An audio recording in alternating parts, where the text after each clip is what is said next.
Dr. Margaret Walsh stood in front of the observation window, staring at the creatures inside the special dormitory.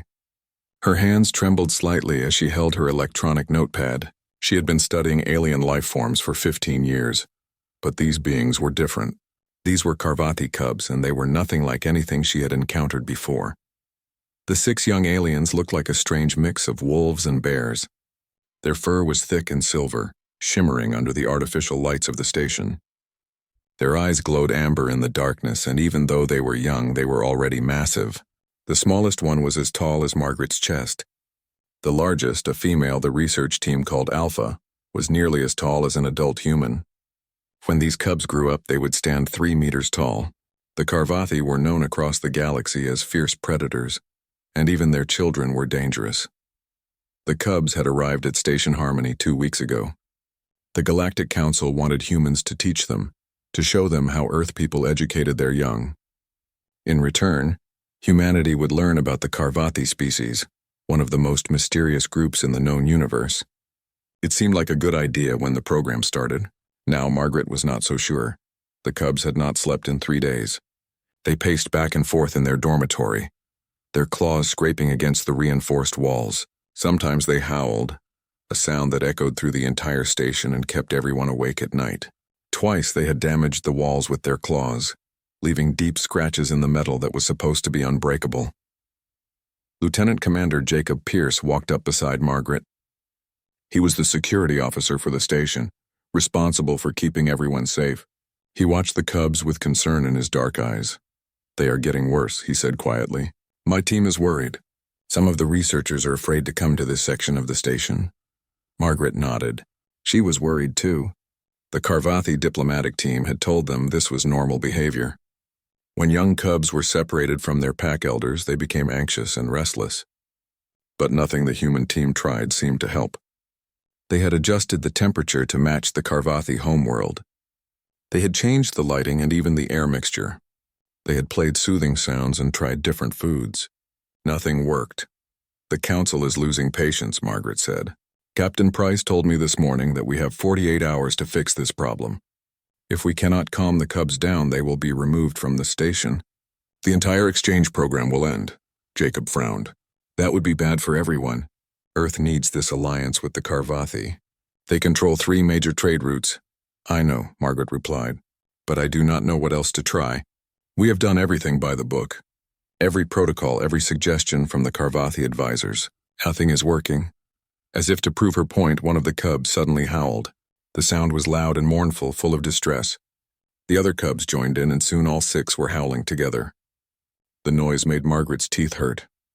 Captain Helen Price entered the observation room, her face tired.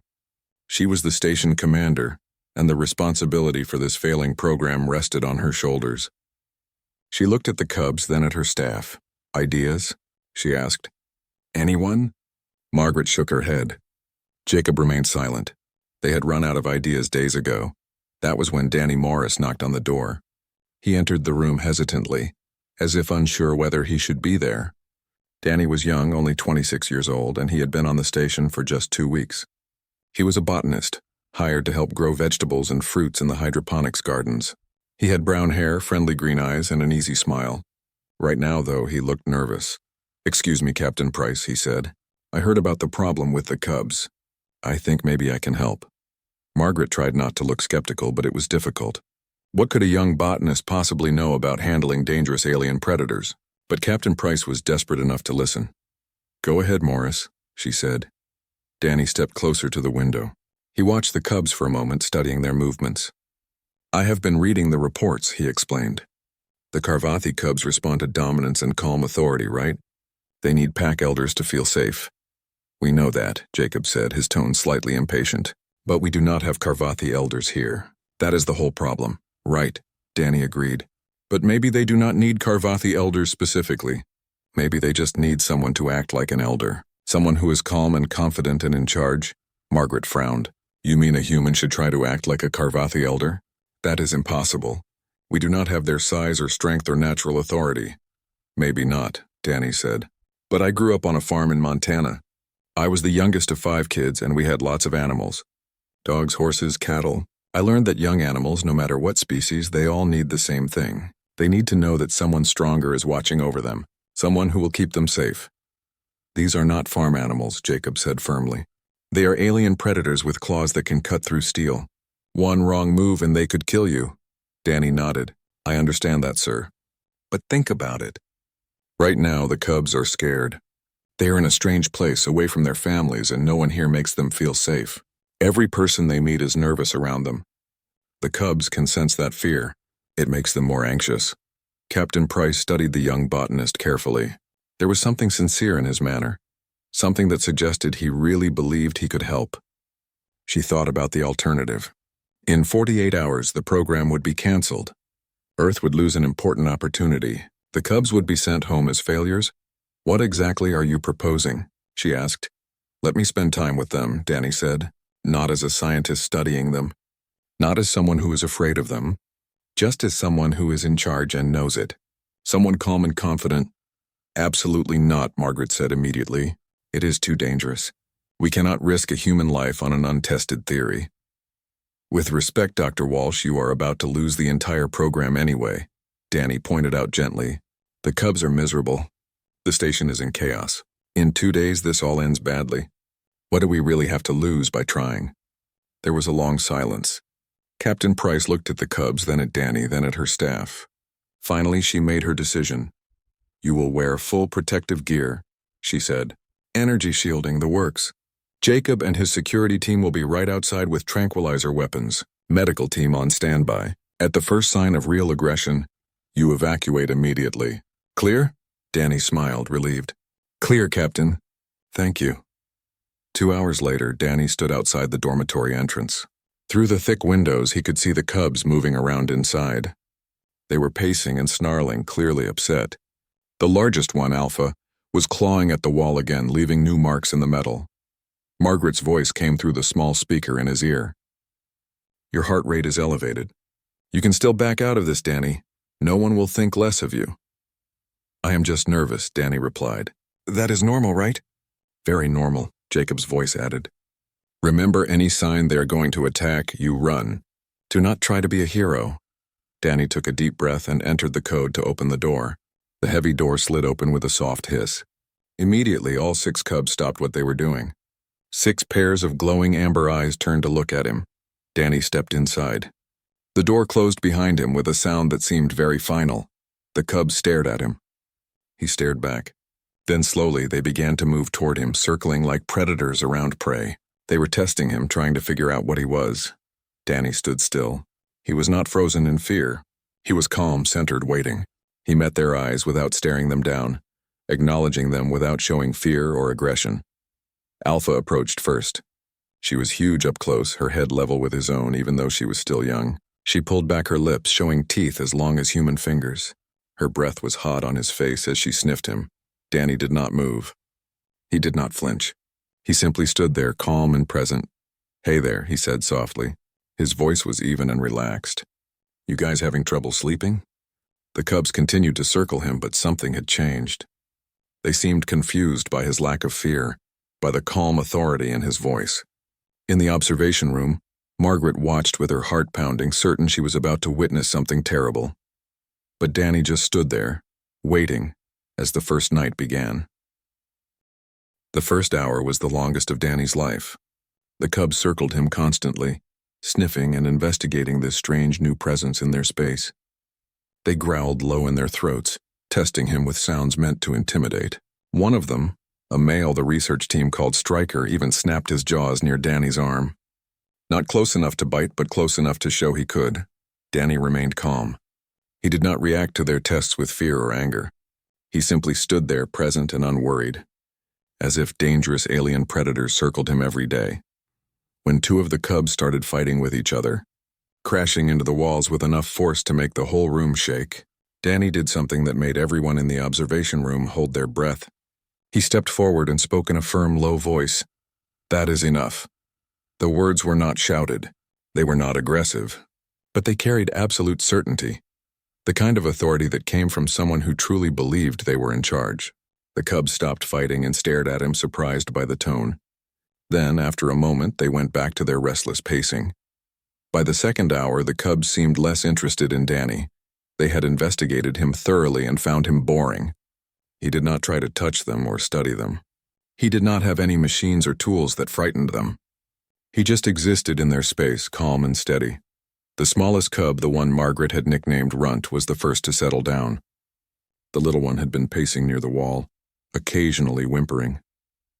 Around the third hour, Runt simply walked over to where Danny sat on the floor and lay down about 2 meters away. Not close, but closer than any of the cubs had stayed before. Margaret watched from the observation room, fascinated despite her worry. "He is not doing anything special," she said to Jacob.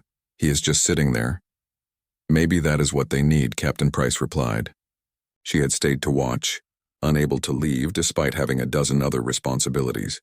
"Maybe they just need someone who is not afraid, someone who is not trying to control them with technology." As the station's artificial night cycle began, the lights in the dormitory dimmed automatically. Danny stood up and stretched.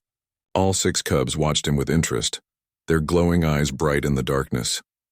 "All right," Danny said to the room. "I'm going to get some sleep now. You all should do the same." He walked to the corner where the research team had installed a small rest area for human observers. There was a simple cot, a blanket, and a pillow. Danny lay down, pulled the blanket over himself, and closed his eyes. The cubs stared at him. This was strange behavior. What was this human doing? Minutes passed. Danny's breathing slowed as he actually began to fall asleep. He was exhausted from the tension, and his body welcomed the rest. Runt stood up and moved closer to the human's sleeping area. The small cub circled twice, the way a dog might before lying down, and then settled on the floor near Danny's cot. Not touching, but near. Another cub watched Runt, then slowly approached and lay down as well. Then another. And another. In the observation room, Margaret could barely believe what she was seeing. 4 of the 6 cubs had settled down near the sleeping human. They were not sleeping yet, but they were calm. They had stopped pacing. The howling had stopped. Alpha and Striker remained standing, watching over the group like guards. But even they seemed calmer than before. Their ears were not back in aggression. Their hackles were not raised. "It is working," Captain Price whispered. "I do not understand how, but it is working." Danny slept for 4 hours. When he woke, the cubs were all awake too, watching him. But they seemed different. Less agitated, more curious than aggressive. Over the next few days, Danny established a routine. He would finish his work in the hydroponics gardens, then spend his evenings with the cubs. He would sit with them, sometimes talking about random things. He told them about growing tomatoes, about the weather on Earth, about his favorite foods. The cubs did not understand most of his words, but they listened to the sound of his voice. When the cubs became too rough, playing too aggressively or damaging equipment, Danny would correct them. His corrections were simple and firm. "Settle down. That is too rough." Inside voices. The words themselves did not matter much. What mattered was the tone, the certainty, the calm authority. The cubs began to respond. Not perfectly and not immediately, but they responded. They started to understand that this human was in charge, that he set the rules, that he would keep them safe. The howling decreased. First, it went from constant to occasional, then from occasional to rare. By the 5th day, the cubs had stopped howling completely. The destruction stopped too. The cubs learned which things they could play with and which things they should leave alone. When they forgot, Danny reminded them and they listened. And slowly, gradually, they began to sleep. Real sleep, not just restless dozing. They would settle down during the night cycle and sleep for hours at a time. The breakthrough happened on the 8th night. Danny had been sitting cross-legged in the center of the dormitory, telling the cubs a story. It was nothing important, just a memory from his childhood on the farm in Montana. He talked about learning to ride horses with his sister Katie, about the time he got stuck in the barn loft because he was too scared to climb down. The cubs lay around him in a loose circle, their eyes half closed, listening to the rhythm of his voice. They did not understand all the words, but they understood the feeling. This was what pack elders did. They told stories. They shared memories. They created connections. "So there I was," Danny continued, "stuck up in the loft crying because I was too scared to move. And my sister found me up there. She called me a baby, but she helped me down anyway." Alpha, who had been lying a few meters away, suddenly stood up. In the observation room, Jacob immediately spoke into the communicator. "Morris, she is approaching. Recommend you stand and prepare to exit." But Danny had been watching the cubs carefully for over a week now.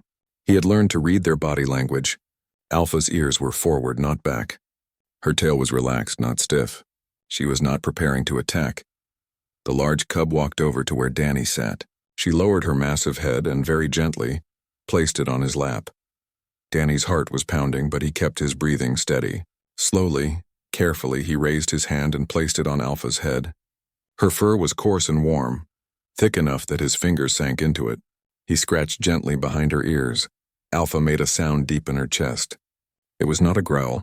It was something else, something that sounded almost like contentment. One by one, the other cubs moved closer. Runt pressed against Danny's side.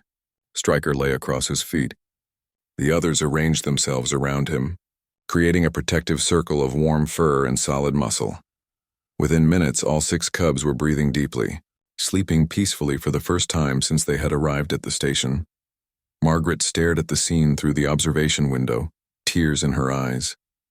She had been a scientist for 20 years, and she had never seen anything like this.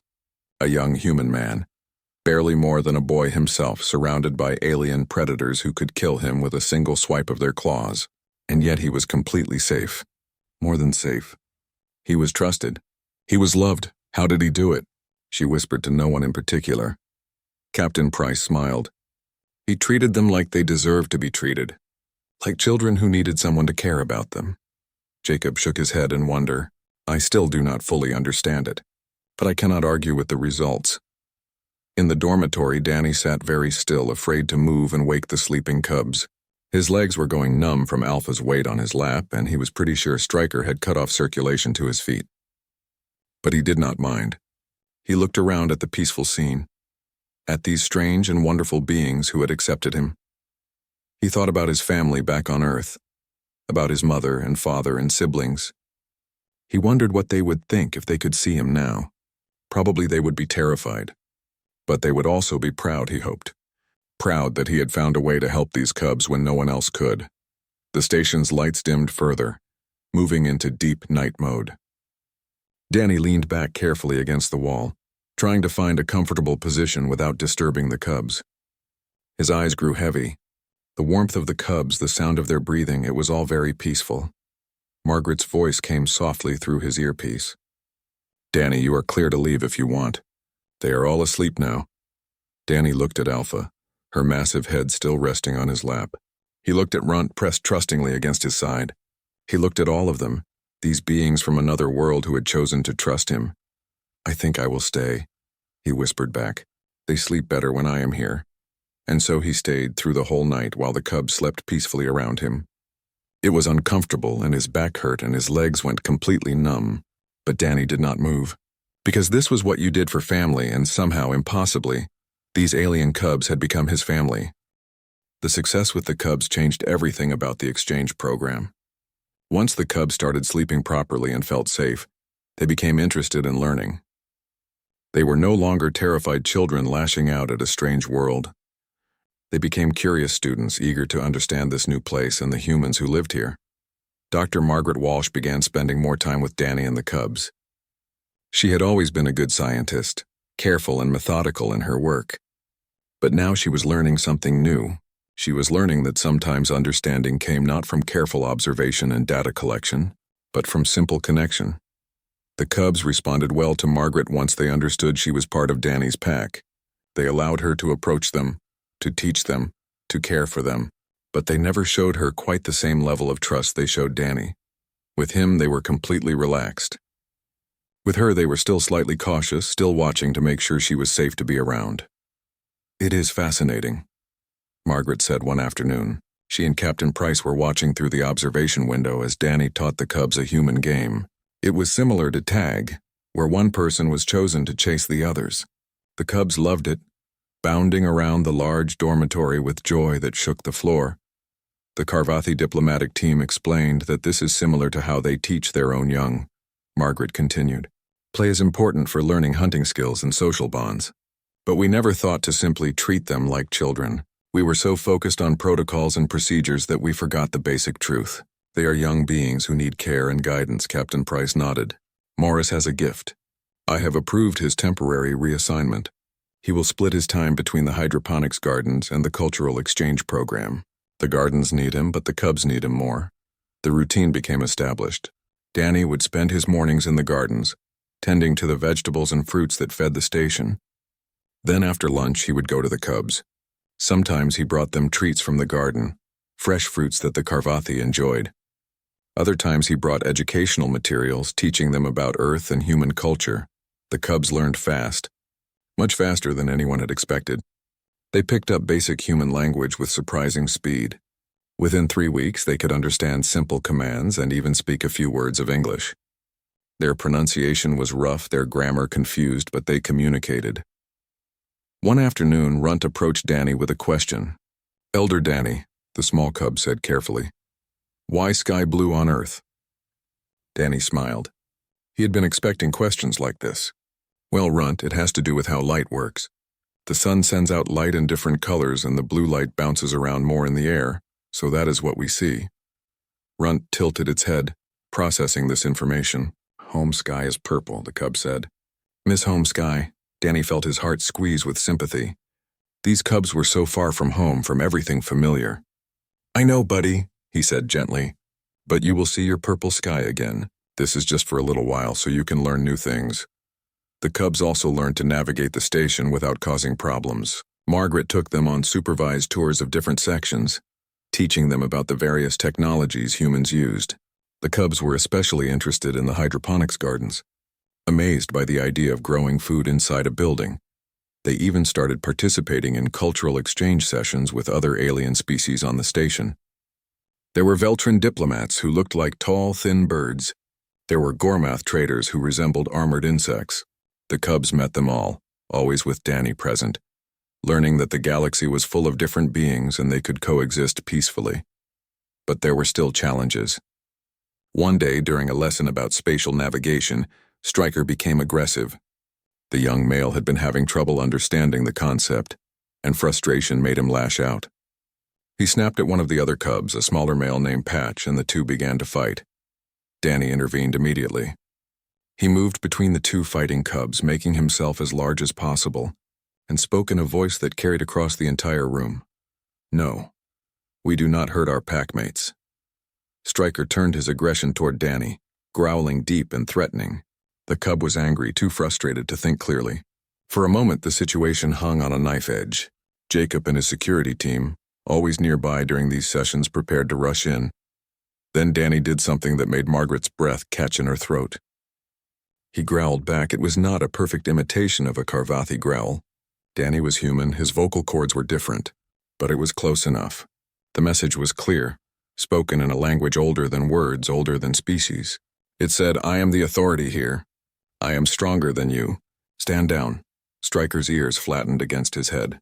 His growl died in his throat. Slowly, the young cub lowered his head and backed away, showing submission. The crisis passed. Stryker went to the corner to calm down. Danny checked on Patch, making sure the cub was not hurt. Then he returned to the lesson, his voice calm again as if nothing had happened. Later, after the cubs were settled for their afternoon rest period, Margaret approached Danny in the observation room. "How did you know to do that?" she asked. "The growling, I mean." Danny shrugged. "I grew up with dogs," he explained. "Working dogs bred to guard livestock. My father taught me that sometimes you need to speak their language to be understood.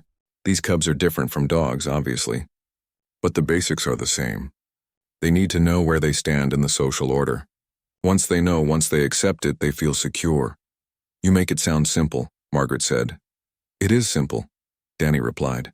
"It is not easy, but it is simple. Young beings need structure. They need to know someone is in charge, someone who will keep them safe and teach them right from wrong. That is true whether you are talking about human children, wolf cubs, or alien predators from across the galaxy." 6 weeks after Danny's first night with the cubs, the Carvathi diplomatic team arrived for their scheduled check-in.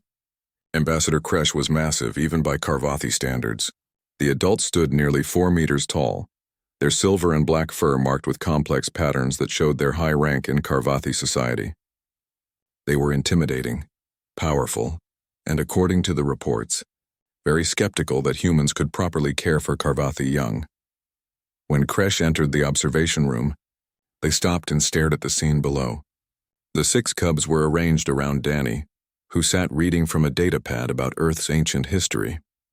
The cubs listened quietly, occasionally interrupting with questions in their broken but improving English. They looked healthy, content, and engaged. "This is remarkable," Kresh said through their translation device. Their voice was deep and resonant, but there was surprise in it. We had not believed it possible. Human pack structures are so different from our own. We thought the differences would be too great. Yet this young human has established himself as a proper elder to our young. Captain Price smiled with pride. Danny has a special gift. He sees past the differences between species to the universal needs that all young beings share. "May I speak with him?" Kresh asked. Danny was called up to the observation room, leaving the cubs under Margaret's supervision. He was nervous meeting the ambassador, worried that somehow he had done something wrong, but Kresh's manner was respectful, almost approving. "You have done what many among my people said could not be done," Kresh told him through the translator. "You have bridged a gap we believed was too wide to cross. These cubs will return to their families not as failures who could not adapt, but as pioneers who learned from another species. You have honored them and honored us." Danny felt his face grow warm with embarrassment. "I just treated them the way they deserve to be treated, Ambassador." "They are good kids, smart and curious. They just needed someone to help them feel safe." Kresh's large amber eyes studied the young human carefully. There was something in that gaze, a measuring quality. Finally, the ambassador spoke again. "The Karvathi Confederacy wishes to propose an extension of the exchange program. We would like to send more cubs to learn here, and we would request that you, Danny Morris, continue to serve as their primary caretaker and teacher. This is a great honor we offer you." Danny glanced at Captain Price, who nodded encouragingly. He thought about what this would mean. More responsibility, more work, more cubs to care for. But he also thought about how much he had come to care for these 6, how much joy it brought him to see them learning and growing. "I would be honored, Ambassador," Danny said, "but I have one condition." Kresh's expression was hard to read, but they seemed intrigued. "Name your condition." "The cubs cannot be treated like experiments or research subjects," Danny said firmly. "They are students, young people learning about a new culture. They deserve respect and kindness and care, not just observation and data collection." For a moment there was silence in the room. Margaret worried that Danny had overstepped, that he had offended the powerful ambassador. But then Kresh made a sound, a rumbling that the translator rendered as laughter. "You think like a proper elder of the pack," Kresh said with approval. "This is good. This is right. Your condition is acceptable. More than acceptable. It is exactly the attitude we hope to find in our human partners." 3 months after Danny's first night with the cubs, Station Harmony had changed completely. The small dormitory had been expanded into a large facility that could house 20 cubs comfortably. 12 Karvathi young now lived there, with 6 more scheduled to arrive next quarter. The original 6 cubs, the ones Danny had first worked with, were now considered the elder cubs despite still being young themselves. Danny's official title had changed too. He was no longer just a botanist. Now he was the director of juvenile species integration, a position created specifically for him and his unique skills.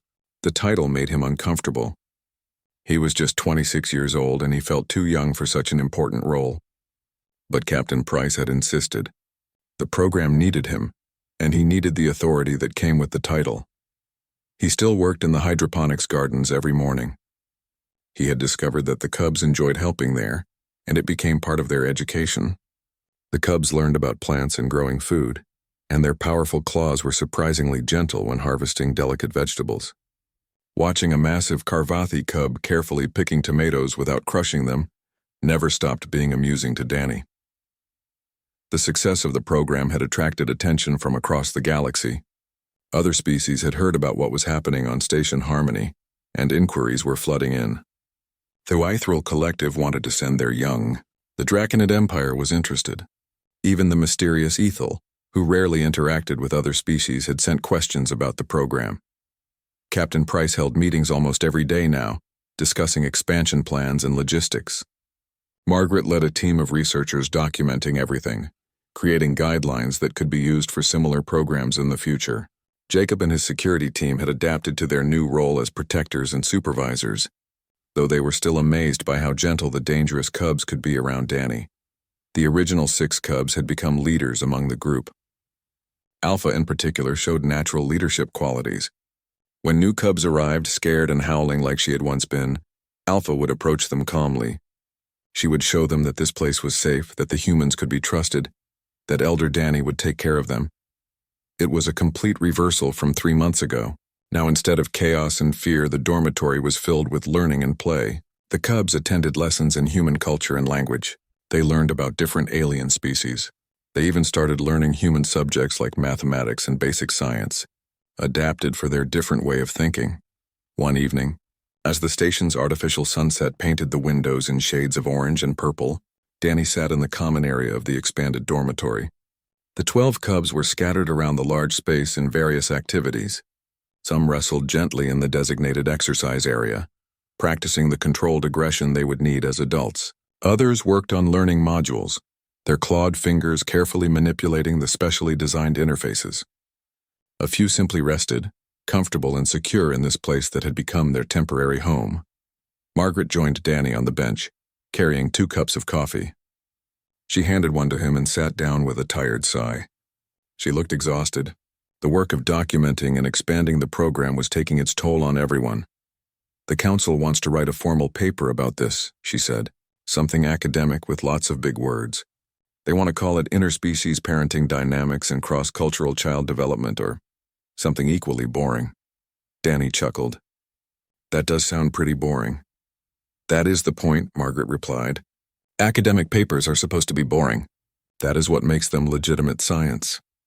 She took a sip of her coffee and looked at the cubs. "But what you have done here, Danny, it is not boring at all. It is revolutionary. You have shown that empathy and understanding can bridge gaps that technology and diplomacy could not." "I just showed up and cared about them," Danny said simply. "That is not revolutionary." "Maybe that is exactly the point," Margaret said thoughtfully. "Maybe we make things too complicated. We create protocols and procedures and guidelines for everything, but sometimes the solution is not complex. Sometimes it is just about being present and caring." Runt, who was now significantly larger than when the cub first arrived, padded over to where they sat. Runt had grown especially attached to Danny, following him around the station whenever possible. The other researchers joked that Runt was Danny's shadow. "Elder Danny," Runt said in carefully practiced English. The cub's pronunciation had improved dramatically. "Story time soon?" Danny smiled and scratched behind Runt's ears, which the cub loved. "Yeah, in about 20 minutes. Go tell the others to start getting ready for sleep cycle." Runt bounded off happily to spread the word. Danny watched the cub go, feeling the familiar warmth of affection. These cubs had become incredibly important to him. They were not just his responsibility, they were his family in a strange but very real way. "Do you ever regret it?" Margaret asked quietly. "Taking on all this responsibility?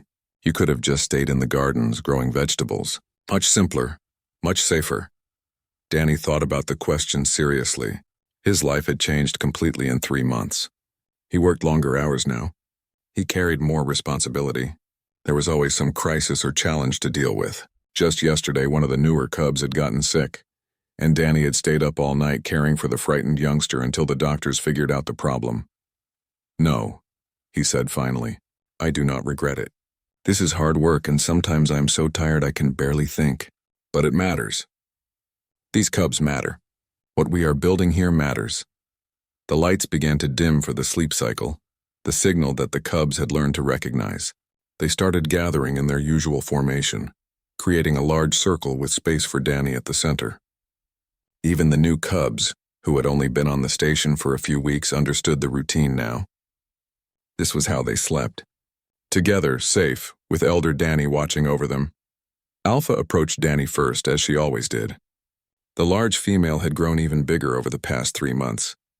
She would be a formidable adult one day, a leader among her people. But right now she was still young, still needing the comfort and security of the pack. She settled down next to Danny's spot, her massive head resting on the floor near where he would sit. Striker came next, then Patch, then the others. The new cubs watched and imitated, finding their own spots in the circle. Within minutes, all 12 cubs were arranged around the center of the room, waiting patiently for their elder to join them. Danny moved to his spot in the center, sitting cross-legged on the cushioned mat the engineering team had installed for him. The cubs shifted slightly, adjusting their position so they were close but not crowding him. Runt, as always, pressed against Danny's side. Alpha rested her head on his leg. Stryker lay across his feet like a living blanket. "What story tonight, Elder Danny?" one of the newer cubs asked. Her name was Frost, and she had only been on the station for 2 weeks. She was still learning English, but she was trying hard. "How about I tell you about the winter my sister Katie and I got lost in a snowstorm?" Danny suggested. The cubs made various sounds of approval and interest. They loved Danny's stories about Earth, especially stories about snow and cold weather. It reminded them of their own homeworld, where winters were long and fierce. As Danny began the tale, his voice soft and steady in the dimmed room, he looked around at the peaceful scene. 12 alien cubs, creatures that most beings in the galaxy feared, lying quietly and listening to a simple story from a human's childhood. It was absurd in many ways. It was also beautiful. Outside these walls, humanity was making its way through a complicated galaxy. Earth was forming alliances, negotiating treaties, learning to coexist with hundreds of species vastly different from themselves. There were challenges and conflicts, misunderstandings and tensions, but here in this moment it was simple. A young human sat surrounded by alien children, telling them stories until they fell asleep. And somehow, impossibly, that simple act had become the foundation for something larger. It had shown the galaxy that differences could be bridged, that understanding was possible, that kindness could transform fear into trust. When the story ended, Danny sat quietly for a few more minutes. The cubs' breathing had deepened and slowed. Most were already asleep. A few were still awake but drowsy, their eyes half closed. Margaret's voice came softly through Danny's earpiece. "They are all settled. You can extract if you want." Danny looked at Alpha, still resting her massive head on his leg. He looked at Runt curled trustingly against his side. He looked at all of them, these strange and wonderful beings who had accepted him as their elder, their protector, their family. "I think I will stay a while longer," he whispered back. "They sleep better when I am here." In the observation room, Margaret smiled and made a note in her daily log. Then she turned off most of the overhead lights, leaving only the soft glow of the night cycle illumination. She would stay for another hour, monitoring the cubs, then one of the night staff would take over. In the dormitory, Human and Karvathi rested together in peaceful silence. The cubs slept soundly, secure in the knowledge that their elder was watching over them. And Danny, surrounded by his unlikely family, found 6 months had passed since Danny first entered the dormitory with the original 6 cubs. Station Harmony was now the most important cultural exchange facility in the entire sector. The program had expanded beyond anyone's initial dreams. 20 Karvathi cubs lived on the station permanently, with another group scheduled to arrive in 3 weeks. And it was not just Karvathi anymore. The Yathril Collective had sent 5 of their young, strange, crystalline beings who communicated through light and sound. The Draconid Empire had sent 3 hatchlings, small versions of their massive dragon-like adults. Even the mysterious Ethel had finally sent 2 of their children, though no one was quite sure what age they were since the Ethel never shared such information. Danny's days were full from morning until late at night. He still tried to spend time in the hydroponics gardens, but his main responsibility now was overseeing the entire juvenile integration program. He had a staff of 12 people working under him, researchers and caretakers who helped with the various alien young, but the cubs still wanted Danny specifically, especially at bedtime. The original 6 cubs had become junior mentors in the program.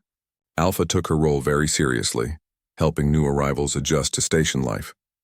She would show them around, explain the rules, and most importantly, teach them that humans could be trusted.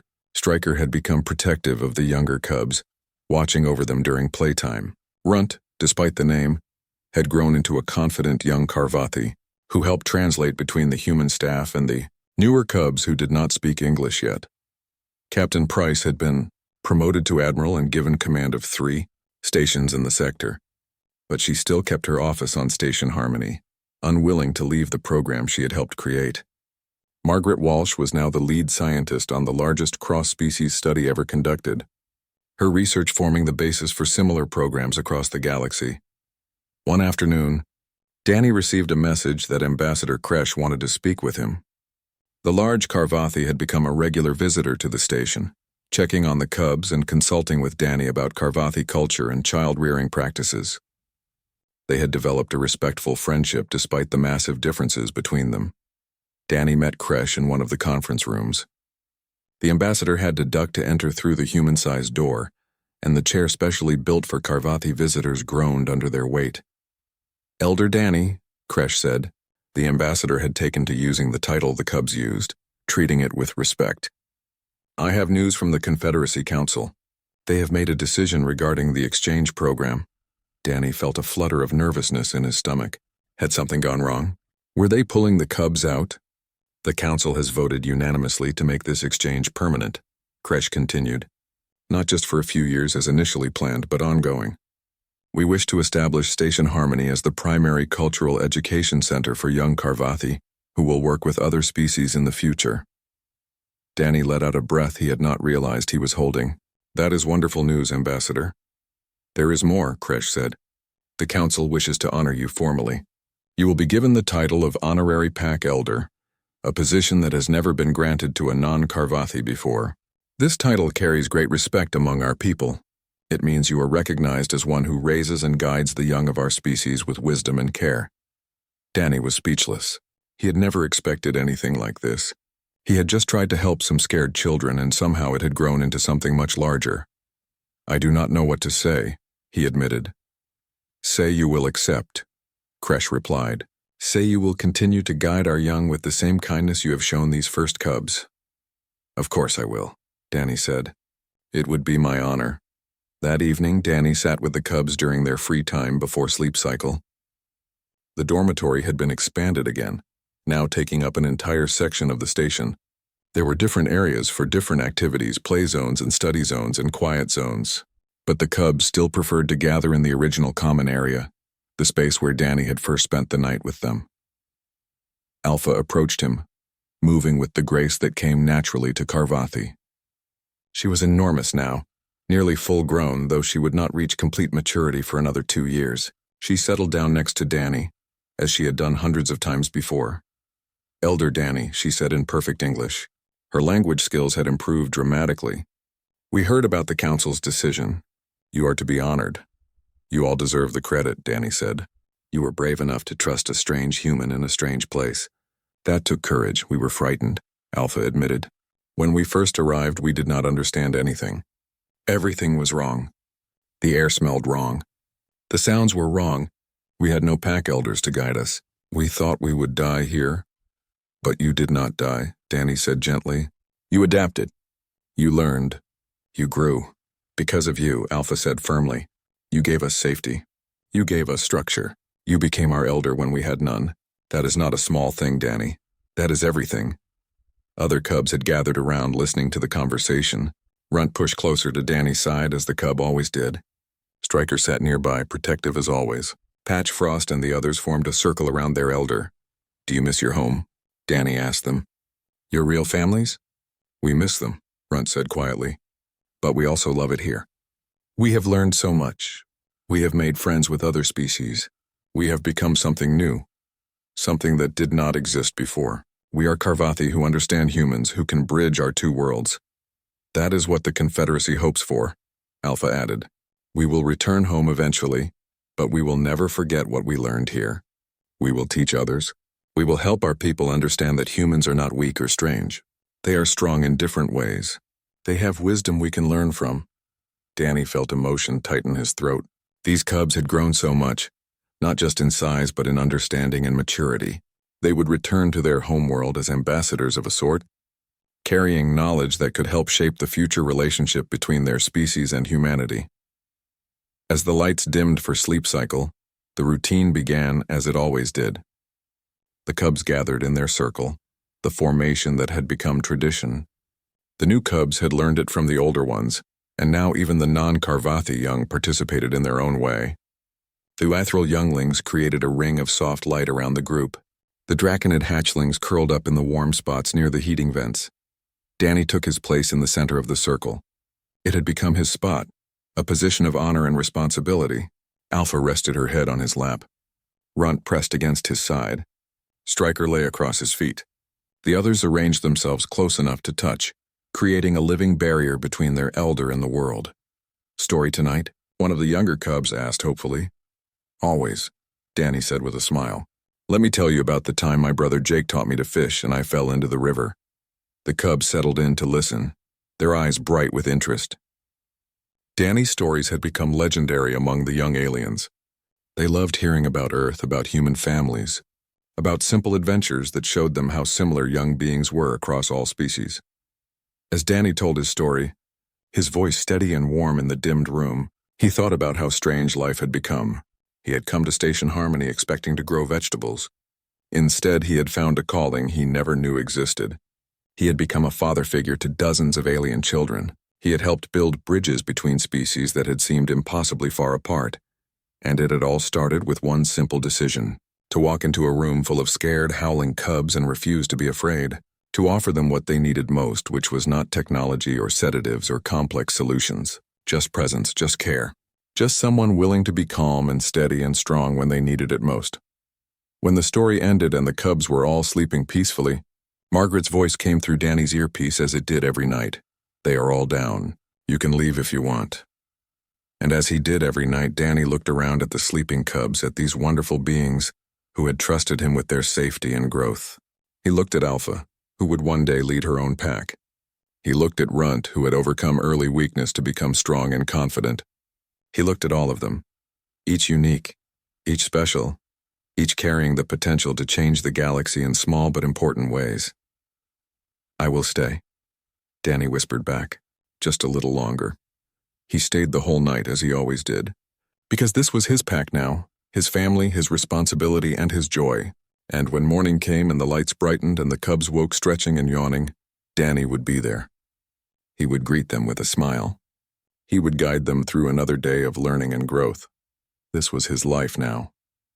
Not what he had planned, but something better, something that mattered.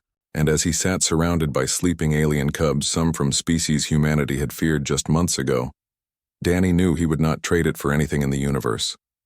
The cubs howled no more outside the dorms. Now they slept peacefully, secure in the knowledge that their elder was watching over them. And Danny, the young botanist from Montana who had somehow become a father to the stars, kept his vigil through the night, exactly where he was meant to be.